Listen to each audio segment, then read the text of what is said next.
Voy a tratar de explicar cómo funcionan las señales que salen de un horizonte artificial para un piloto automático, es decir, un horizonte artificial que tiene salida de señal para piloto automático y el piloto automático depende de este para funcionar. Acá tenemos uno desarmado, no está el giróscopo puesto y acá atrás vemos la bobina.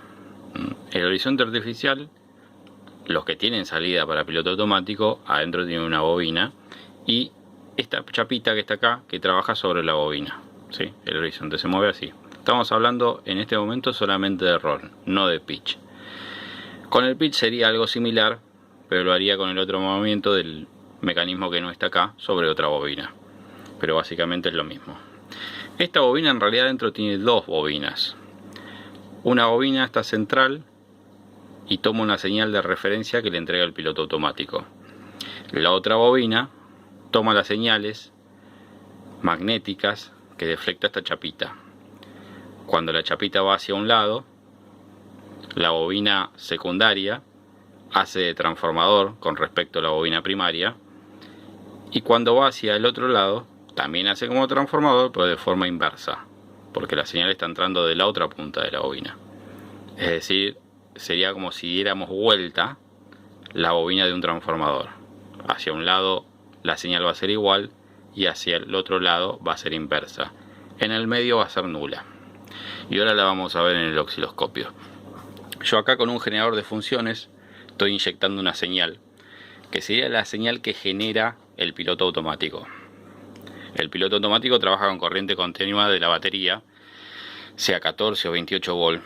Adentro tiene un oscilador con un transformador y en una frecuencia determinada, que algunos son en 400 Hz, otros pueden ser en 5 kHz, o depende del modelo del piloto automático. Siempre estamos hablando de pilotos automáticos analógicos antiguos.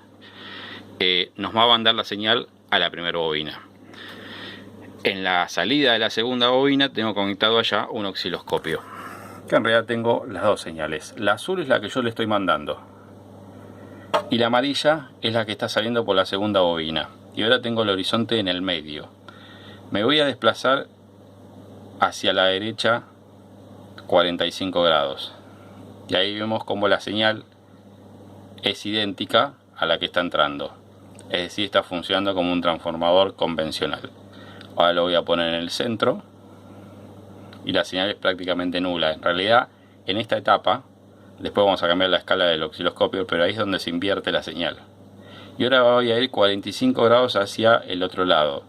Y ahí vemos como la señal es idéntica, pero inversa.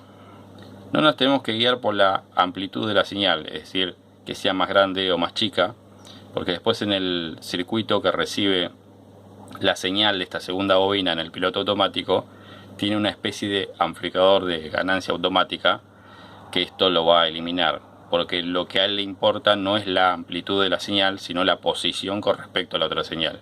Con eso sabe en qué posición está el horizonte. Ahora le vamos a dar un poquito más de ganancia al osciloscopio para ver ese movimiento casi en el medio, y vamos a ver cómo la señal varía. Ahí lo tengo hacia un lado y ahora le voy a dar hacia el otro. Son poquitos grados que yo estoy moviendo, pero ahí vemos cómo se invierte hacia un lado y hacia el otro. Bueno, esencialmente es eso.